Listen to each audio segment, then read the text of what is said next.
Did you know that 35% of fuel economy can be attributed to your driving habits? Use the Scan Gauge KR to maximize your driving efficiency. The Scan Gauge KR has built-in and programmable digital gauges that allow you to read instant fuel mileage, average fuel economy, and dozens more gauges as you drive. Get to know your truck and learn how you can improve your fuel cost and keep your money in your pocket where it belongs. Drive smarter and master the journey. Get yours today at letstruck.com or call our Tribe Care team at 855-800-FUEL. That's 855-800-3835.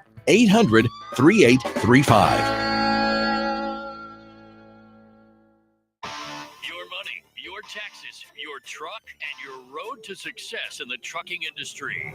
This is Trucking Business and Beyond, the show that puts the money where it belongs, back in your pocket.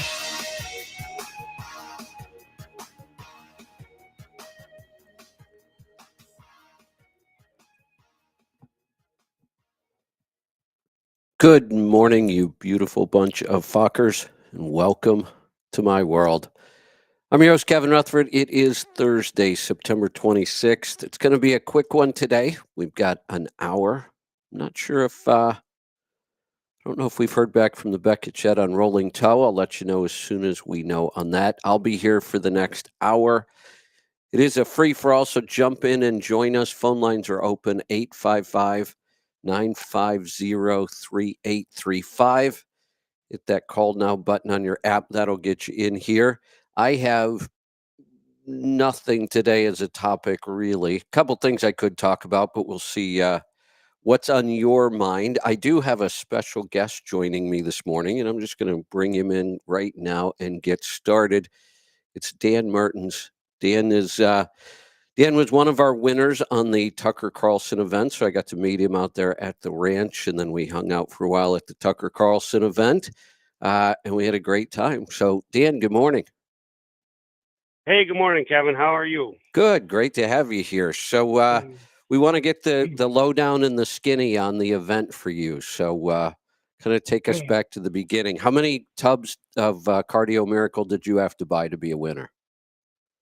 I bought just one. Just one? I was hearing you talk about it, and I was like, I got to try this stuff. And then when you announced the giveaway, I thought, well, that's a good reason for me to try it, I guess. And I never really won nothing in my entire life. I guess not too much ever. And I thought, well, I might as well try my luck. There you go. Now, I have to Mhm. say our other winner, unfortunately, really wanted to go. He actually bought 9 tubs to make sure he had as many chances as possible. And it worked. He won. But then we have to remember this is trucking. He got stuck on a load and couldn't make it. I felt so bad. I was straight out before I went, because actually, so I was hoping it landed on a perfect weekend just before I actually had to be on. I went on vacation with my family for a week. Oh, wow. We left on a following Tuesday once I got back from Salt Lake. Oh, And nice. so anytime leading up to a vacation, I'm going all the time. Yeah. And there's no stopping. I got to catch up on what I'm doing, make sure trucks are here, this is hauled. So was always busy, and I was just glad I was able to fit it all in. I had to put some people off, but they managed, and I made it right with them as soon as I got back. So yeah, well, that worked out fantastic. I'm glad it did. So I met you first there at the ranch. That's quite a place, wasn't it?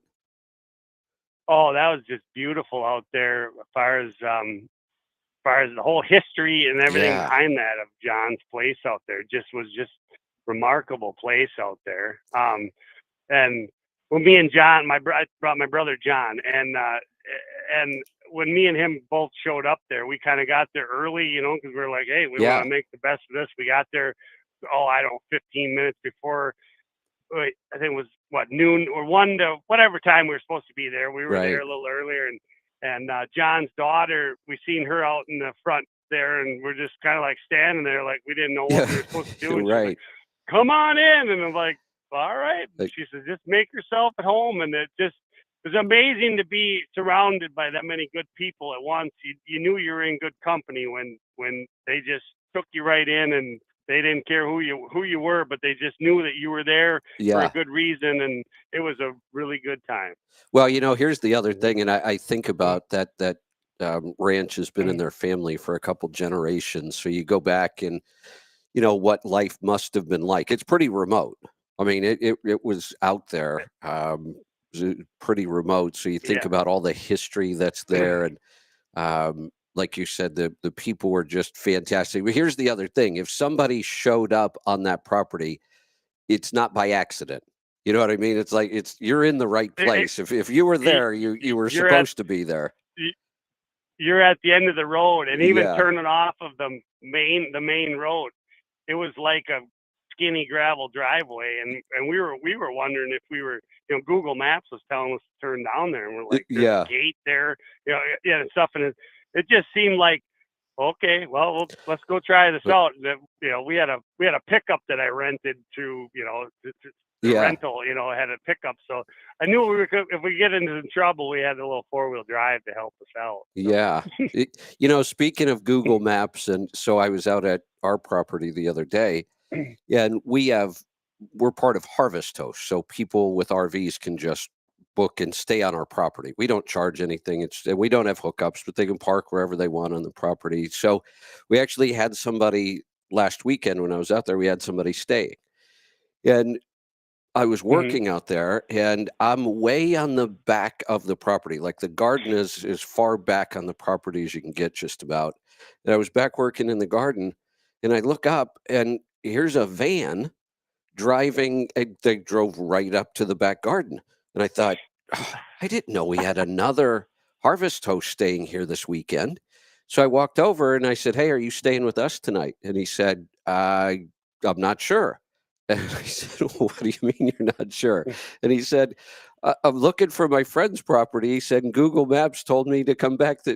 Google Maps ran him right through our property, and it showed that there was a road on the other side of my garden. And I said, "Trust me, there's no road at all over there. The road that he thought he was on isn't a road at all. It was just right through our property." So he was lost. I helped him find his way, but that wouldn't happen out there. I mean, that was too remote to have anything like that happen. Exactly. It was funny when you bring up that you were talking earlier. I think it was earlier in the week. I was catching up on my shows earlier, the last couple of days, and you were talking about your Harvest Host customer that said, "Oh, you're self-employed. You can take off whenever you want." I kind of chuckled about that because my wife, of all people, will tell you that it doesn't work that way, especially with customers that I have. They don't. You got to take care of them, otherwise, they're just you got to deal with them being ornery or something. You were saying that you don't your customers don't like when you're not on the radio, and which just kind of relates directly to what I have to deal with my whether I'm hauling tractors or combines or something, or whatever it is, machinery of whatever sorts, and them customers expect me to do it in a timely fashion, and if I can't, they're wondering why, Yeah, in some ways, when you own the business or you work for yourself, in some ways you are able to set your schedule, but it's not what most people think. What it usually comes down to is, it's my business, so if I have to work tonight at midnight, I'm going to. If I have to get up at 3 in the morning because a customer needs something tomorrow, I'm going to. So the choice is usually that you're working more than normal. It's not that you get to use that to take all that much time off, because people are used to having a boss or whatever, and they have to work on their schedule. 8 to 5. Yeah, whatever. What they don't understand, they think when you own the business or you work for yourself, you're the boss, but you're really not. Your customers are, and you might have lots of them, right. and you have to answer to them. You really do. I mean, that's what a business is. You have to answer to your customers.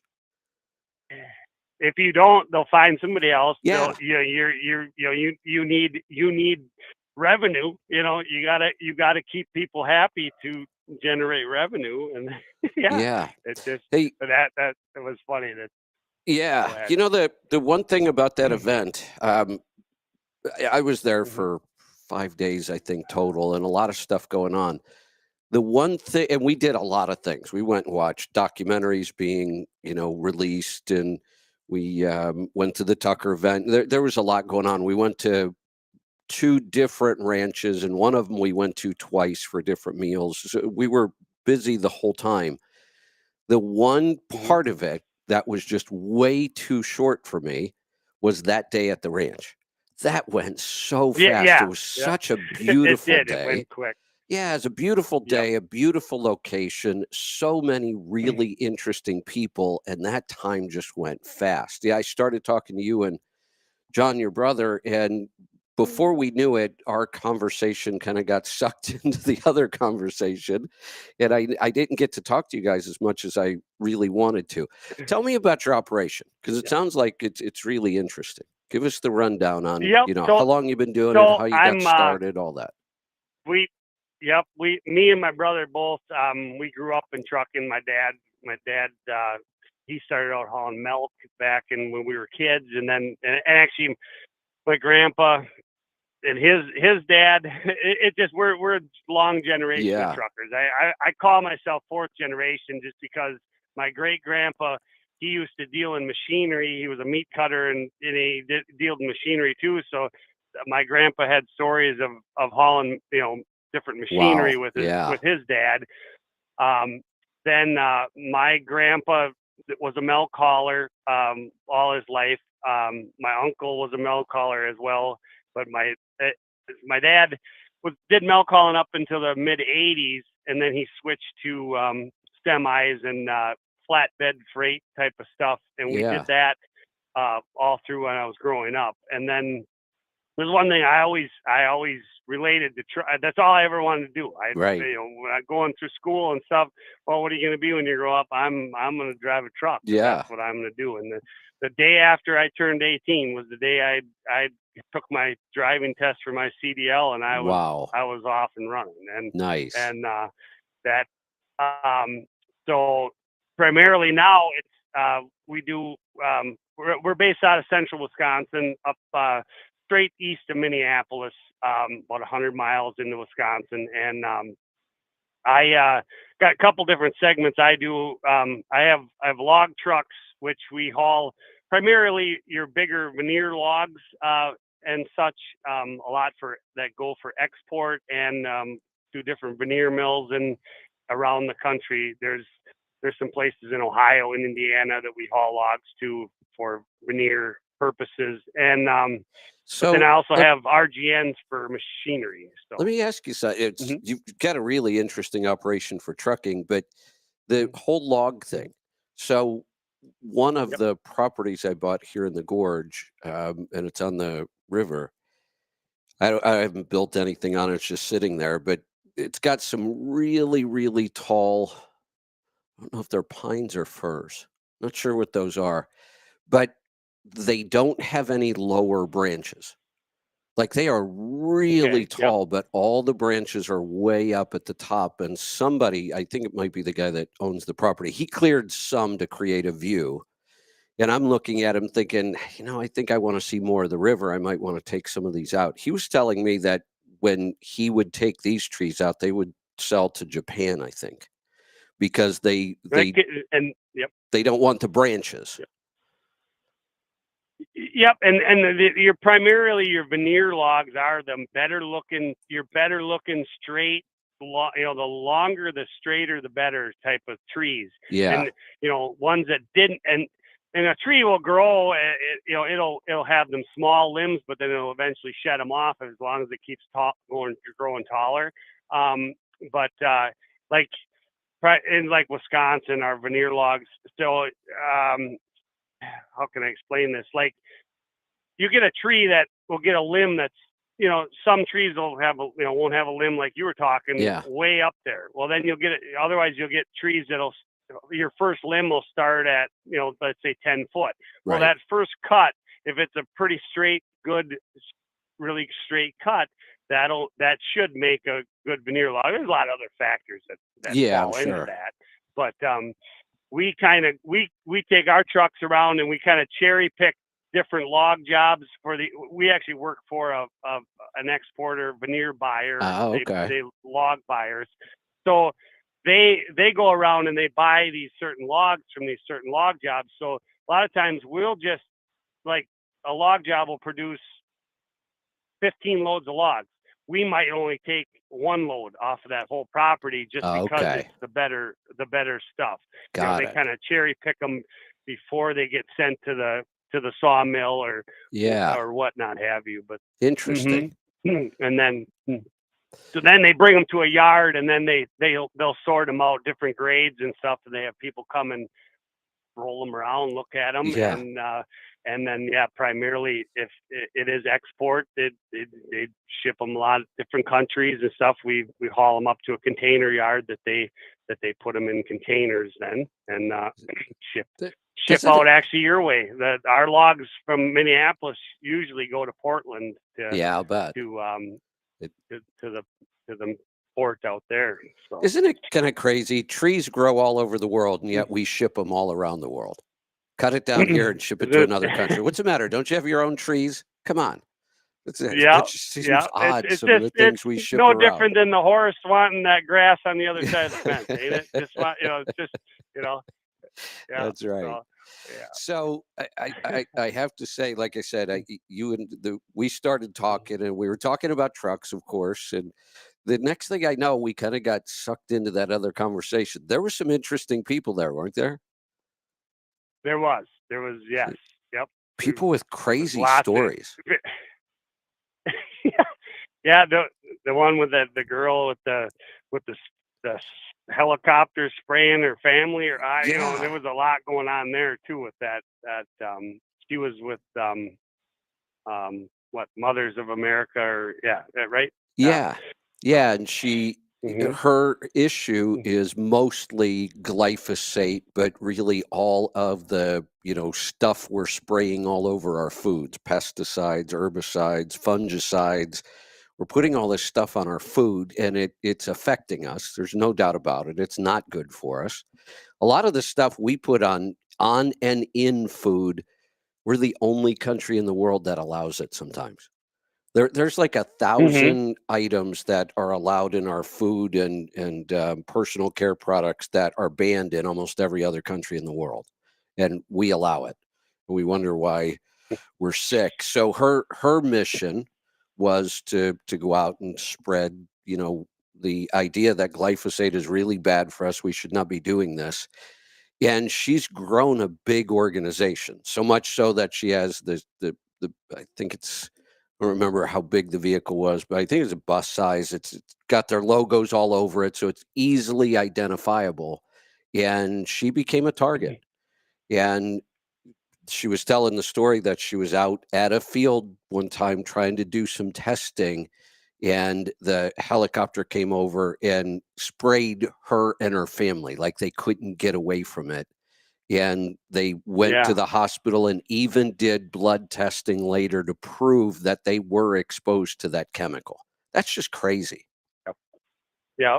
And and that's the thing with being there in person versus listening to somebody on the, like if she was to tell you this over a podcast or whatever. Right. But we were sitting right there looking her in the eye, and you could tell that she wasn't lying. It wasn't something that she was making this up. Right. That's what was so real about it to me. When, like I said, you see something, you hear something about it on the radio or whatever, it doesn't hit you as much as we're sitting there in person, and that's what it. It was a pretty powerful. Yeah. It just, like I said, you can tell that they're pretty sincere when they're telling you what happened. Yeah. Yeah, and that it just seemed like everybody in that group just about had stories like that. Like everybody that was there is out like on the front lines of one of these issues, whether it's the producer of the documentaries that was all about the vaccine issue. She was onto the glyphosate issue. Everybody seemed to be really out there kind of leading the charge against some of this stuff. And the really scary part is how many people had in that group had either been censored, heavily censored, like completely taken off platforms, to add their banking taken away from them. They can't process payments. Um, and even more so with some of the people that spent time in prison, federal prison over January 6th. I never thought I would end up meeting some of those people. I didn't know there were that many of them. Turns out there were more than I thought. But there were several people there. There were 3 over that week that were part of the disinformation dozen. I mean, that's pretty Yeah. bad when you get named by the president as one of the worst offenders of misinformation, and yet it's clear that what they're telling is the true story. Exactly. Yeah. I mean, who would do what these people do if they didn't truly believe that these were problems and they needed to be exposed? But you pay a heavy price for exposing some of this stuff today. Yes. Yes, you do. Yeah, it was like I said, that afternoon. I wish we could have gone on for several more hours. There was a lot of really interesting people and a lot of good conversations. And the next thing I know, we had to leave. Mm-hmm. Well, what was funny too. Just from meeting you in person, Kevin. You know, the only time I've seen a picture of you would be on your app. You know, your picture of Yeah. you. You know, you're standing there with your chest puffed out. You're actually smaller than I imagined. You know, smaller than you look on the app. So everybody that's looking at Kevin's picture on the app, you know. Yeah, you could probably take them if you put your mind to it. I think. Yeah, I tell people all the time I'm really tall on the radio. There you go. There you go. And then we always make sure not taller than me though, because I'm 6'8". So, that's right. Yeah, we always make sure we take those pictures at an angle that makes me look like I'm really tall too. Yeah. Yeah. It was a really when you first walked up, I wasn't paying attention. I looked, I'm like, God, what's that? Who's this guy? You know, and then also like I know who that is. It just like I said, it just from the picture, just the meeting in person is really really great experience. So wasn't it interesting too the way people ate? I mean, isn't it bizarre that we're now talking about this like the food you eat is now becoming political? Yeah. There were a lot of carnivores there, a lot. Yes, there was. I was shocked at how many. I'm the kind of person that always waits till the last tail end before I go. That way, I'm always thinking about other people. Make sure they get enough. Well, I waited too long and I didn't get any of the brisket. That was all gone, and then so I had to deal with some of them sausages or whatever. Which everything was great there. That was great that we got to experience that. But next time I'm at an event like that, I'm not going to wait till the tail end of the line to get something to eat. No, and I got to tell you, if you didn't get some of that brisket, I had it several days because CJ, he's actually one of the employees at Cardio Miracle.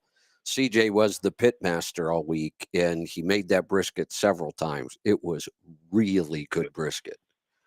It looked good. Yeah, I know that. I was eyeing up the people that were eating it, and I was going to take some off their plate, but I didn't want to do that. So, but what'd you think of the Tucker event?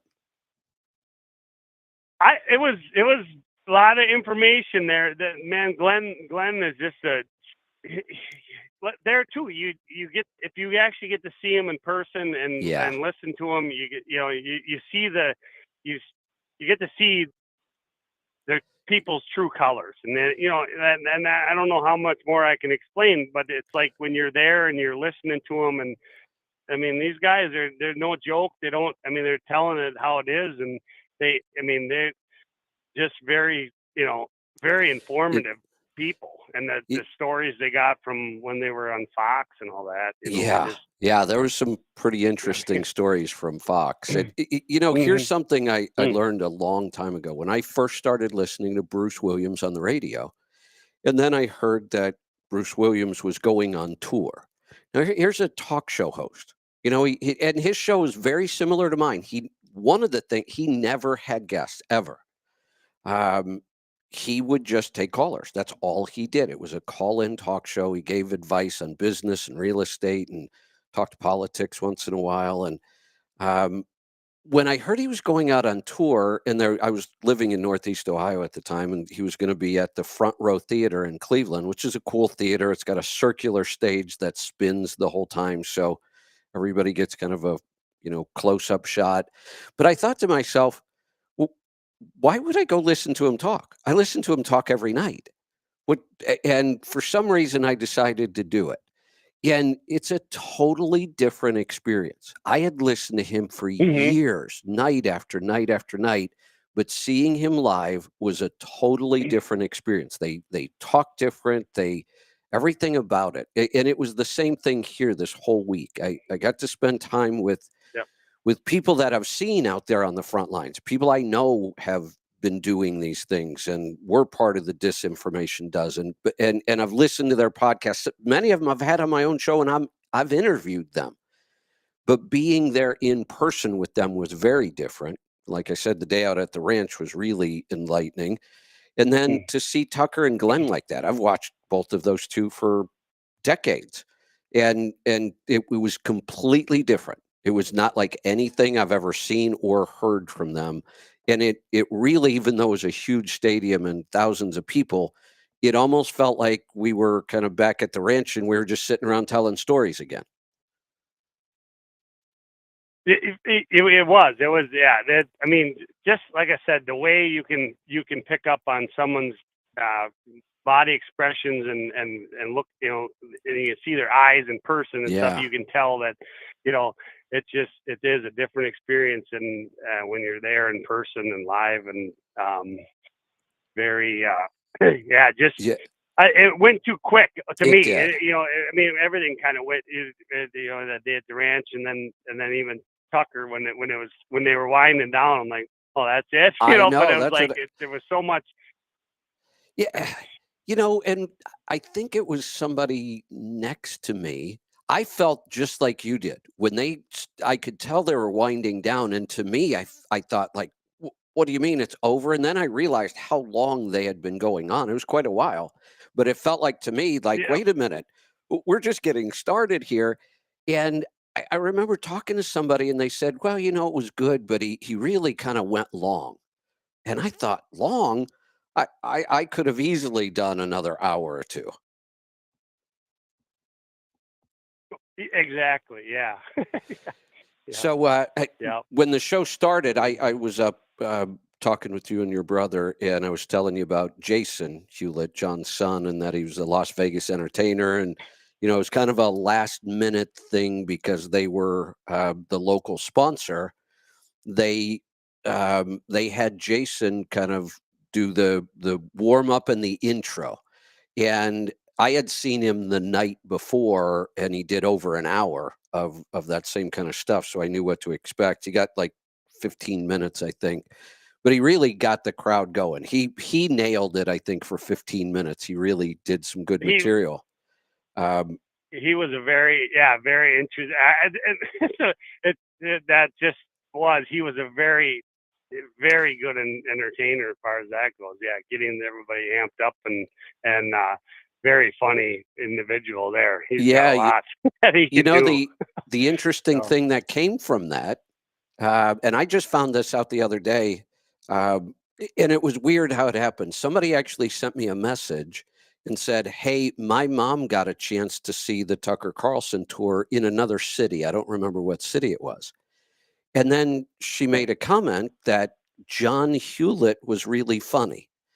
And the whole comment confused me because I'm like, wait a minute, John's not the funny one. It was Jason. And I'm thinking she just got the name wrong. But then it dawned on me. I'm like, wait a minute, that was another city. Jason opened up in Salt Lake City because they were the local sponsor. Well, he did such a good job. He got invited on the rest of the tour. He's with them on the entire tour. Yeah. He's traveling around with them and doing the open now. That was a very, And he was, like I said, I didn't pay attention. I don't think he was at the barbecue. He was too busy that afternoon, right, to be out there, or was he out there? He was with us all week long, so it's hard for me to remember if he was actually at the barbecue or not. I just can't remember. He like I said, he was with us. He was traveling. We were in the vans all the time, and we were at all these other events, and he was with us the whole week. So I think he was out there, but I can't say for sure. Yeah, but yeah, what a beautiful drive though. We just grabbed the hotel right in Salt Lake. Actually, okay, nice. Oh, three quarters of a mile down from the center, the Delta Center. Oh yeah.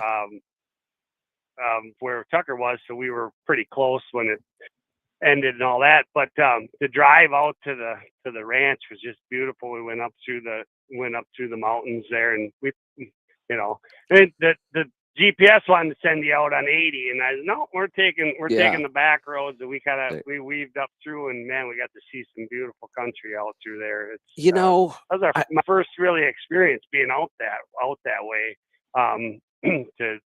I went out there one time with a truck, but I went to Long Beach, California one time. But other than that, I've never been out around that area too much. When Lisa and I lived in Colorado, and we did a lot of four-wheeling. We did a lot of it in Colorado in the mountains, but we would also head over to Moab, Utah, because Moab is like the off-roading capital of the world. Four-wheel drives, Jeeps. Off-road vehicles. That's what the whole town is all about, and there are just trails everywhere out there. And then we started kind of expanding outside of Moab. You go down to southern Utah, and they have the coral pink sand dunes. Then you go north. You've got Park City in the mountains, and I was shocked when I actually got time to spend in Utah. We drove all over that state. I might even put it in the top 3 most beautiful states in our country. I don't think anybody realizes how beautiful Utah is from top to bottom, and so different. Yeah, I've been up in a lot of mountains and stuff, but never too much around Utah and stuff. Yeah. And there, you're right. It has its own uniqueness to it. It was nice that the roads we were on, at least were mostly paved and stuff. Right. Because you get in some remote areas up in Montana or something, you can get some pretty rugged roads real fast, Yeah. But, or the other place that shocked me, how far you could drive off road, is in like the desert Southwest, around the Four Corners area down there. Every now and then, if I'm we have a four-wheel drive. So if I would see a path when we were out there, sometimes I just get off the road and go follow the path. Some of them, you're not going to find the end. Some of those dirt roads down there go for like 100 miles. I'm used to dirt roads that, aren't that long. But out there, you'd get off on some of those dirt roads in the desert Southwest and you start following. You're like, where does this thing go and when does it end? And some of them, I'm not sure they do end. Pretty crazy. Yeah, if I did that, I had to make sure I don't have my wife with me. This funny quick little story. Just our anniversary was in August, so we went away for the weekend. Left the kids home and went away for the weekend. And we were up in northern Wisconsin, up along Lake Superior and that. But we were still a little cottage or whatever. Well, we went to a place to eat across 30 miles from our cabin. Well, I was like, this way I'm gonna grab this road on our way back. Well, we're taking this blacktop road across there. Well, then it closes, and I'm like, well, Friday night, they probably just forgot to take the sign down. So I kept going and then all of a sudden we come up to where they got the excavator and the roller blocking the road. You can't get through. Oh man. So I looked at my Google Maps, just to look, and I didn't have much service, but I pull up the maps and I saw, there's a gravel road that runs us back up to the main highway. Yeah. We're going along and it's starting to get dark, and my wife, Melissa, she is just, you could see her over there, just like, and this road just kept getting smaller and smaller. And then finally it was like, I'm in my own pickup, so I'm pretty comfortable and everything. Right. finally I stopped and said, nope, I had to turn around and go back the way we came because it was getting way too rugged. And, even for me, and which, I've been down a lot of logging roads. Right. Them were not remotely anything like a logging road. Wow. Yeah. So good stuff. But, so you can get yourself in trouble real fast with that. Yeah. With that Google. I think we all know that. And out west is a whole different world than the eastern part of the country. Most of the places on the eastern part, you're eventually just going to come back out into another small town or civilization. You get out west and some of those roads, you could be out there for days if you're not careful.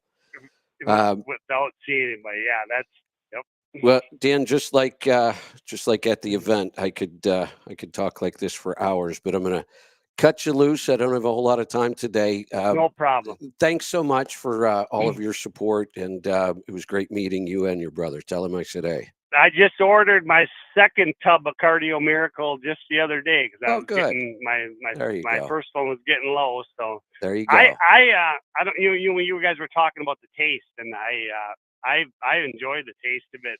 Like I do is I put it in a tumbler and leave it cold with some ice and everything, and then it seems to taste great. I drink that throughout the day, and then that works really well. It's interesting because I got to talk to a lot of different people there, and overwhelmingly people like the taste. But there's and this is with every product when it comes down to food, it's very personal. So you get that. The group that doesn't really like the taste. And they're going to be the vocal ones. The people who like it aren't going to call you and tell you, oh, I love the taste of this stuff. They just drink it. It's the people who don't like it. But then it's worse because they've improved the formula several times over the years. But every time they do, it changes the flavor profile. So when they add something like NAC, which tastes awful, then they have to change the flavor profile. And the one thing I've learned about change over the years, most people don't like it. Most people do not want you to change things. And I get it. I understand. You get used to something and then they change it. And that's really why I think a lot of people were vocal about the new taste. But I found out that most people overwhelmingly really like the taste of it. Yeah, I mean, warm, I'm not so crazy about it, but it's drink it if I just looked at it like a benefit. It can't, I put a lot of trust in what you say and what products you use, and I looked at like I got to try this, and that raffle was a good incentive to start, and I've been seeing some good benefits and there's a lot of good stuff in there that definitely ain't hurting me. So that's why I'm going to continue to use it. So excellent. But all right, Dan, we'll let you get back to work. Thanks for joining me today. I do. I got to get back to work. I'm sure of it. All right. All right. Take care. Nice talking to you, Kevin. Thank you. You're welcome. Bye. All right. Let's get to some phone calls. Let's get started in Ohio. Herschel, welcome. Well, Dan said he had to get back to work. Can you believe I am actually at work myself finally? Well, there you go. That's good to hear. After 6 months with this damn eye, I finally got back at it. Wow. Well, good for you. Glad to hear it. So here's an interesting one about this port strike, longshoremen next Tuesday. Yeah. Yesterday in Columbus, Ohio, at the Norfolk Southern Railroad, they decided we are not mounting any more boxes. And I just heard this morning that the CSX in Columbus at 1 o'clock tomorrow afternoon are going to stop mounting also. And it's all because of the longshoremen strike. Wow. So, that's inland stuff. Right.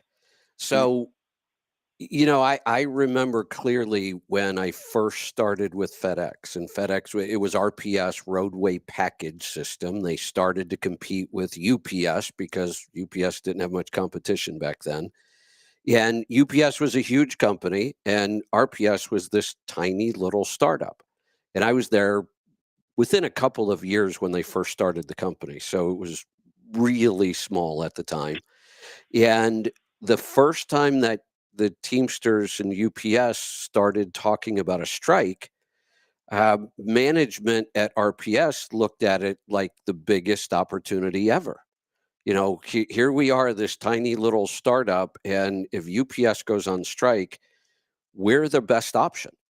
And management actually started going after customers, new customers, saying, hey, look, UPS is threatening to go on strike. If they do, you don't want your packages in the system, so you should stop shipping with them now and ship with us. And the entire company was completely overwhelmed in less than a week. I worked out of a small terminal in Akron, Ohio. I was the only tractor contractor there. Everybody else had vans. I was the line haul contractor in the building. So I did all the local trailer spots, the local trailer deliveries and pickups, and I had to run all the doubles back and forth down to Columbus. Our building, this is not an exaggeration, every available space in that building, hallways, people's offices, every bit of space was taken up with packages, stacked to the ceiling in some places because we just couldn't handle the volume. I actually went with no approval, no paperwork, nothing. I was going down and renting trailers personally and putting packages in them so we could keep the building functioning. And then I would spend all weekend shuttling trailers trying to catch up. That was the first time. And it almost destroyed the company. And then here's the other thing that happened. We pissed off a lot of potential customers because we couldn't move their package either. We told them, you know, you don't want it in UPS's system when they go on strike. Well, it was stuck in our system because we took so much work we couldn't handle it. So they learned the next time the next time UPS went on strike, or even when their contract was coming up, RPS went to everybody and said, look, if you're a current customer, we'll handle your packages. If you're not a current customer, you're not going to become one during the strike. I mean, they had to tell companies, we just can't take on that kind of work again. But even then, we were overwhelmed every time it happened. Every time, with weeks before a potential strike, customers would stop shipping with UPS just in case. It's kind of like what you're hearing now. They're already stopping what they normally do because they don't want those containers stuck in a system somewhere. Well, and the thing of it is, it's not going to just be intermodal because Right. raw parts, raw materials, all kinds of things are in a container somewhere. Yeah. So the finished product, whatever it is that they make, air conditioners, cars, whatever, They're not going to get made. It's going to hurt domestic trucking is going to hurt too. Yeah. And the Biden administration has already said they're doing nothing. They've washed their hands of it. You know, this is, for them, this is just really bad timing because there's no way you can win on this one politically.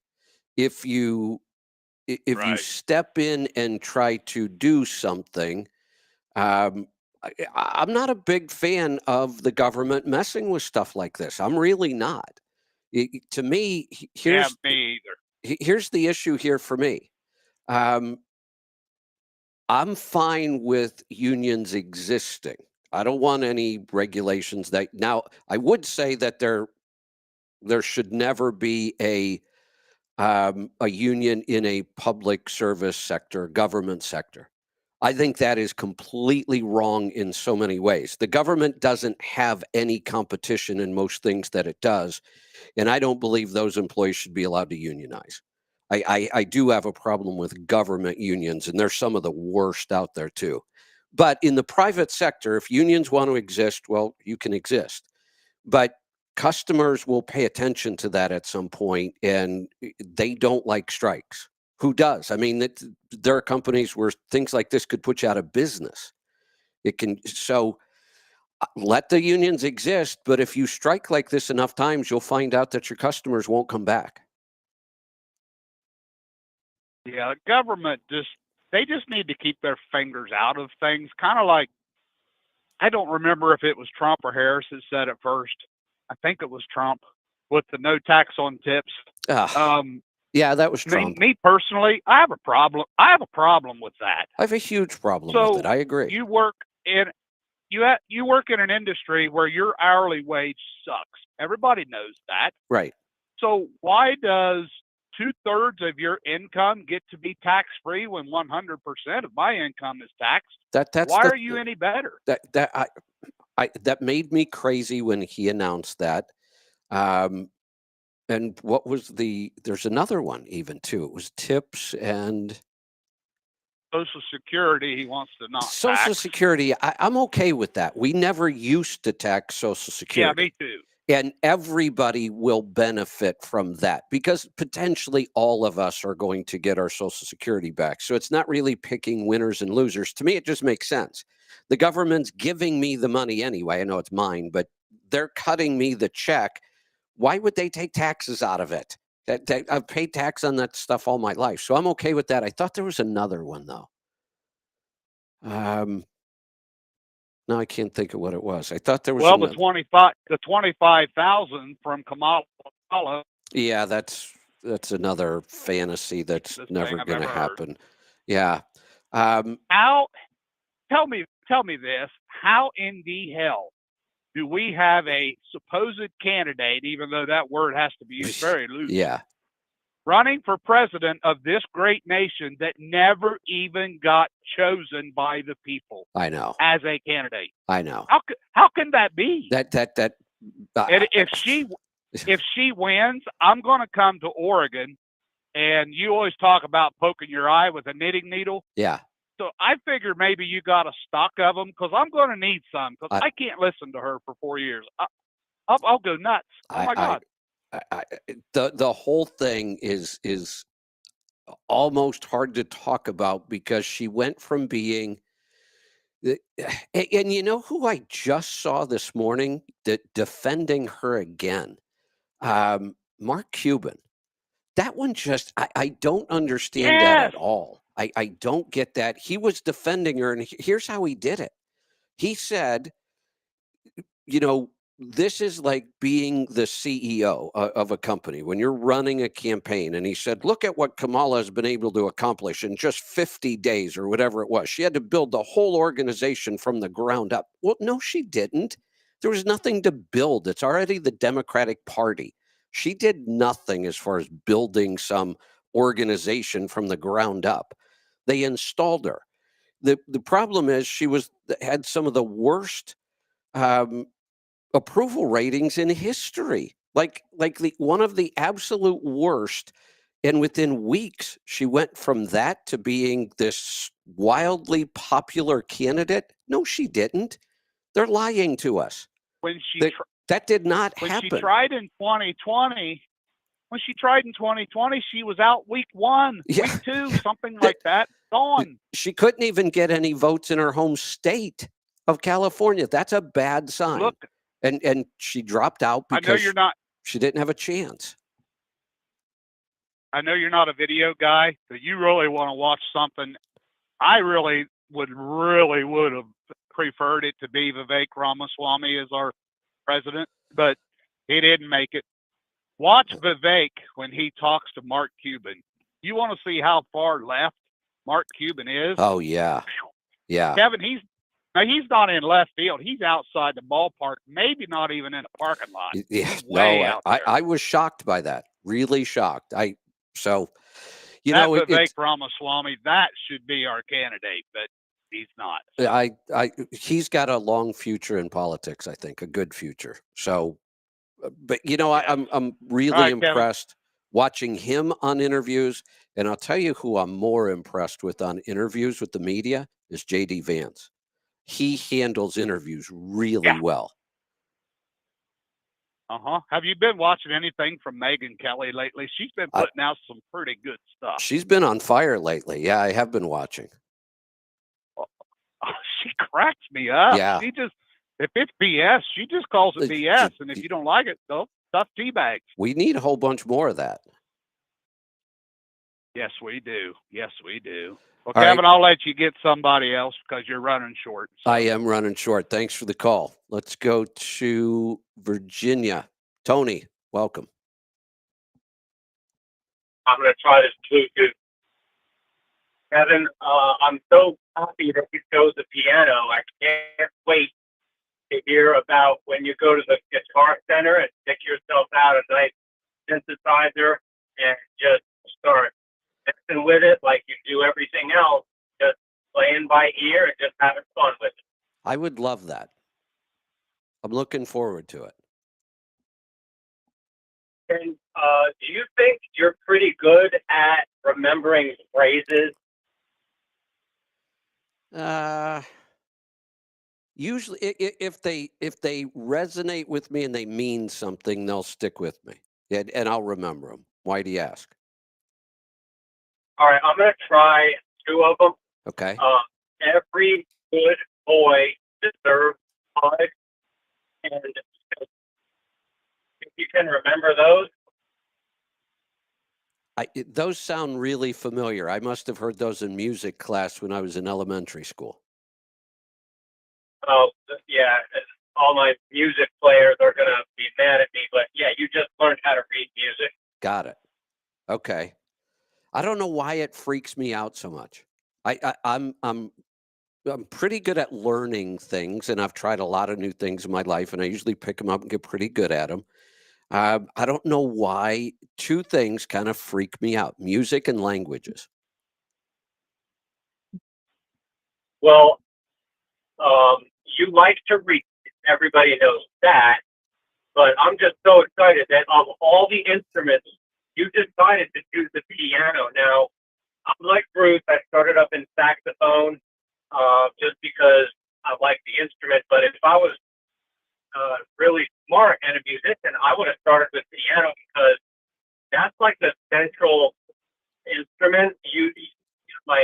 You learn everything else about music from that, and I'm just so glad that you chose that instrument, and it is just so much fun to just play with. You don't have to learn anything. This might sound weird, but you know why I think I would really enjoy the piano? Why?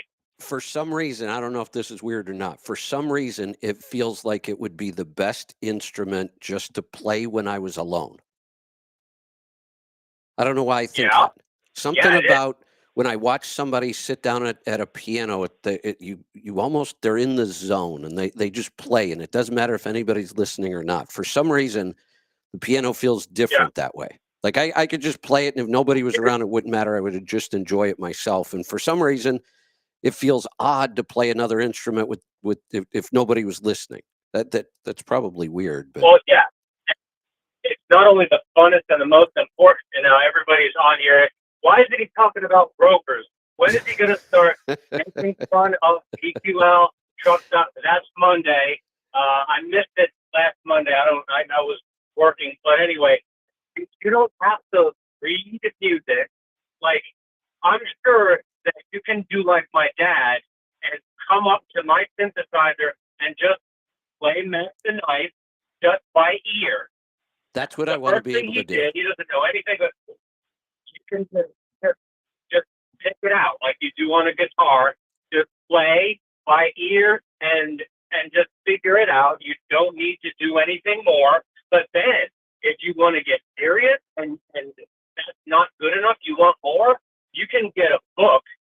And any book, they teach so well and so fast in those books. You would love that part too, because they just make it, fun to learn. You know, here's the other thing I wonder, because I probably shouldn't admit this, but I have seen Yanni in concert. I actually love Yanni's music. Absolutely love it. It's what I listen to when I read. It's what I listen to when I research, when I study. It's always just a giant Yanni playlist. And when I watch him in concert, it is incredible to me. He's got a grand piano. He'll play that sometimes.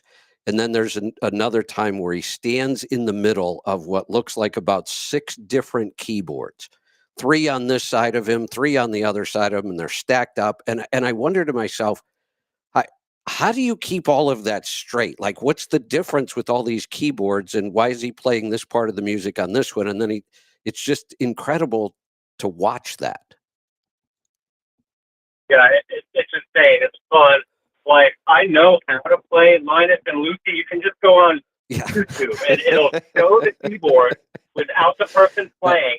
That would be fun. Those two hands going together, I can't do it. It just takes like so much practice. Yeah. And my brain can't do it anymore. But that's how you learn is you don't need to read anything.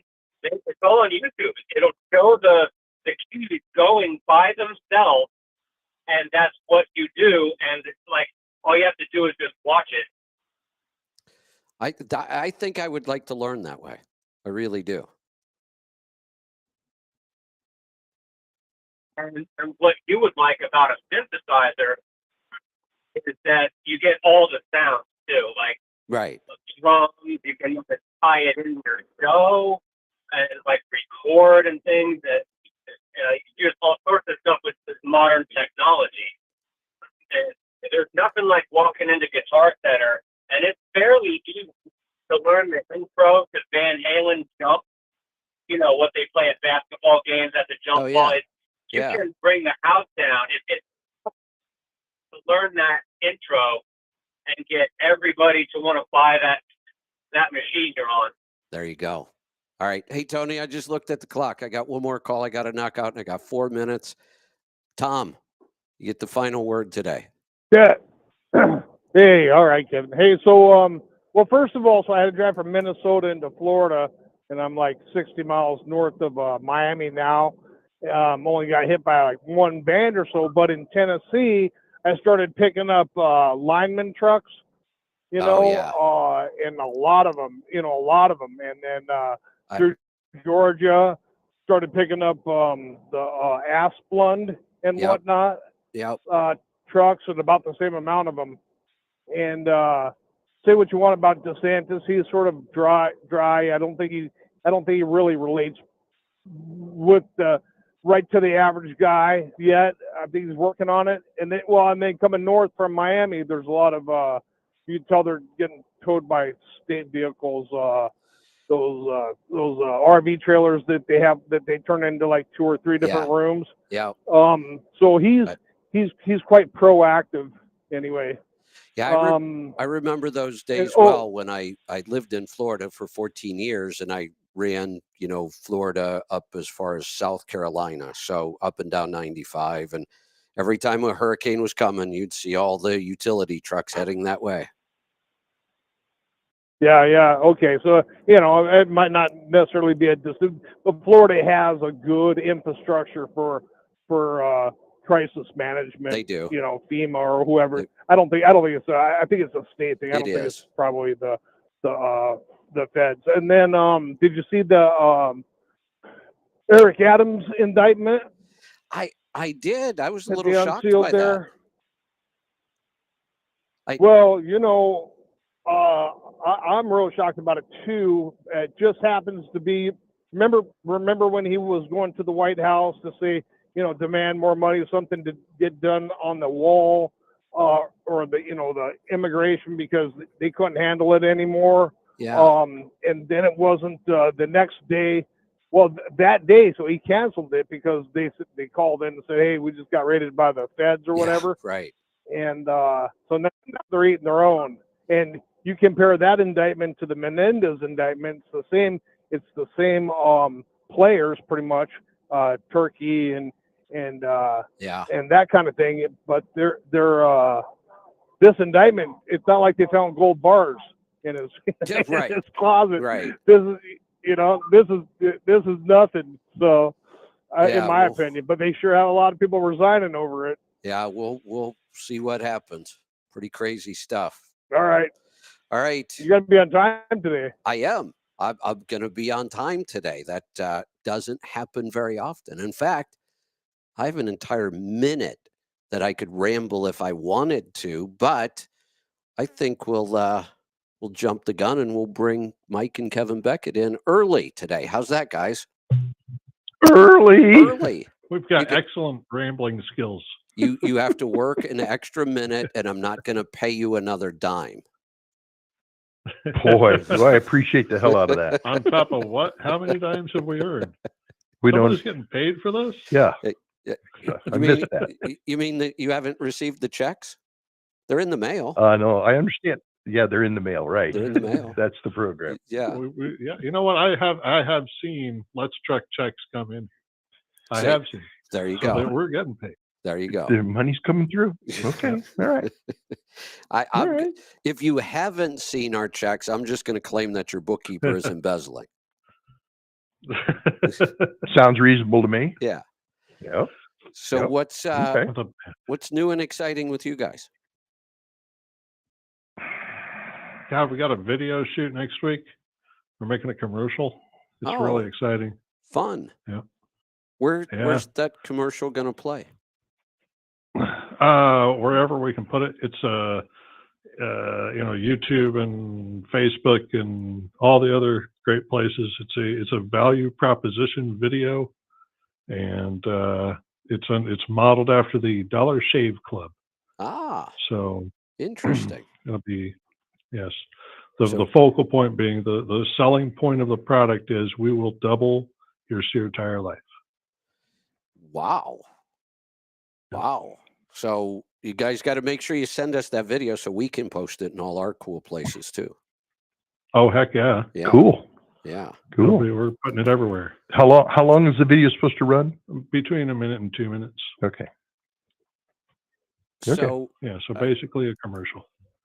So I have a kind of I won't tell the whole story or all the stories because I could go on and on and on about this, but I was part of the first commercial that RPS ever filmed. It was their first commercial. They had never, and trucking companies don't do a lot of commercials or advertising, but in the package world, they attempted it, and they hired this, producer, and we had a week. And I'm thinking, a week? You're filming a 30-second commercial. We need a week for this? Yeah, we needed a week. And boy, you talk about the stories I could tell from that week. What a disaster that week was. And then when the commercial came out, I thought it was awful. And you know what it was? I realize now what happened. I think that the guy who filmed it was actually probably a visionary. If you watch commercials today, they're all like this. They only hold an image on a commercial for like a half a second. And then the images are constantly changing. And that was one of the first commercials. And I guess I was part of filming it that I really paid attention. I thought it was awful. It gave me a headache trying to watch it. Everything moved so fast. And I thought, that scene was only up on the screen for 1.5 seconds, and it took us 11 hours to film that one. That's all I could think about. Well, the group that we're working with, Applied Art and Technology, we've been working with them for nearly 30 years. Oh, wow. They filmed everything that we've done, the first training video, the string and tape measure video, all these things. They did that, and now they've decided on a format, this simple dollars. If you look up Dollar Shave Club on YouTube, you'll see this really nice commercial they got there, and they figure it's going to take 6 hours to shoot it, and it's all going to happen on October 3rd over at the Des Moines Area Community College, and we're going to it's going to be a really nice shoot, really nice day for it. It's a professional group there. Sounds and like a great vision for what we're going to do. Yeah, and 6 hours, that would be wonderful. We had to have Right. a 6-hour meeting to talk about the next 2 meetings we were going to have so we could talk about the planning for the filming. That's how bad that week that I experienced was. It was awful. Well, the first video we shot, the original string and tape measure video, which is still on our website, we shot that in 2 nights in a truck garage while the truck garage was shut down. But the prep for it and the editing after it took months. Yeah, it's crazy what goes into some of those things. Yeah. Crazy stuff. The video, the current training video that we have, that was 1 day in a truck garage. It was the Hy-Vee's brand new refrigerated truck fleet shop. Okay. in 2009. That was a really good day and a really good shoot. But it took time before to set it up, Right. meetings and All the planning. and all the editing after. Make sure we know what we're doing, and then we go in, we attack, we get the shoot done, and then it's just a matter of editing in all the graphics and everything else we're going to do. Right. Yeah. Yeah. And then they have to shoot B-roll stuff. See, I know the lingo. Mhm. They have to shoot Yeah. B-roll. Yeah. Right. Right. So Yeah, I'm soliciting B-roll from all of our customers, especially the people on there our you shop go. locator list. Yeah. If anybody has B-roll for us, a picture of your shop, your personnel, our equipment somewhere on one of your trucks, I want to see it. That's a great idea. Good thinking. Mm-hmm. Yeah. Now, And if I can't get that, if I can't get it in time to edit it in, I'm going to edit a much longer video that's going to be on the loop at the shows like the Mid-American Truck Show and everything else. got it. I used to wonder how in the world, whatever the number is, how in the world did they spend $50 million filming a movie? Like, that's insane. But now I know. Now I know. Yeah. Yeah. Now I get it. All the headaches. Yeah. All right. Well, I quit on time, and then I wasted 5 minutes of your show. So I should probably let you guys get to it. You're helping me fill the dead air. This is cool. Well, Yeah, I'm we're wondering if I'm helping or hurting, because sometimes I think if I sit here and talk, then nobody calls because they're just waiting for me to shut up. Who knows? Well, I think our conversations inspire some more conversations. So I think it all works out. All right. Well, I'll take a couple seconds just to tell everybody this is a call-in show. We have a phone line. You can actually call and talk to us. It's kind of the point. So, there we go.